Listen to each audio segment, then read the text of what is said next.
Duwang lalaki ang naaresto sa pigkondusir na anti-illegal gambling operation kan Mandaon Police Station sa Barangay Tagpo, Mandaon, Masbate kan nagtalikod na simana. Binisto ni Police Major Nicholas Malipot Jr. ang mga sospek na sinda Mario Race Evil Amor, 36 anyos kan Barangay Tagpo, Mandaon, asin Roderick Baleta, 50 anyos kan Barangay Poblasyon, Mandaon. Susog sa impormasyon, mantang nagre-rekorida ang Mandaon PNP, naaktuhan ang mga sospek na nagkakawat nintong its sa residensya ni Race. Nakuha sa mga ini ang sarong set nin baraha asin taya na nagkakantidad nin 1,110 pesos. Sa body search, nakuha man sa posisyon ni Race ang 4 na pakete nin pigtutubodan na shabu o 1,360 pesos ang street value. Actually po, nagkakandak po kami ng illegal gambling operations pag may mga reports from the concerned citizen.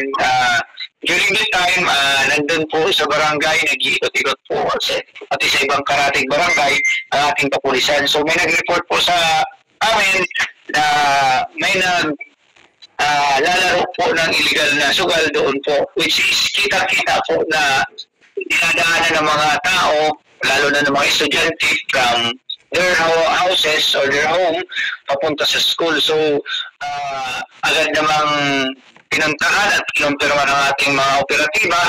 Doon po nakita nila na totoo po naglalaro ng ikang mga taong ito po. Apwera sa duwang sospek, padagos man na pigahanap kan otoridad ang pag-iriba kan duwang arestado na si alias Cano Diaz na duminulag kan sakyadahon kan kapulisan. Tulungan niyo po kami, magsabi po, magbigay impormasyon sa mga bagay na pwedeng makatulong at makasolve ng mga problema natin sa bayan, sa ating komunidad.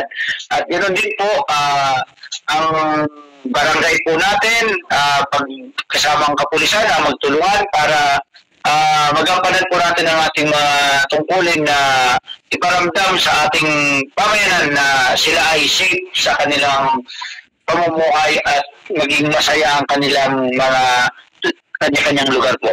Nasa kustodiya na kan Mandaon MPS ang duwang sospek. Nahahampang sa kasong pagbalgar sa PD 1602 o illegal gambling ang tulong sospek. Apwera sa illegal gambling, nahahampang pa si Race sa kasong pagbalgar sa RA 9165 o Comprehensive Dangerous Drugs Act of 2002. Para sa mga baretang tatak Bicol, Danica Garcia.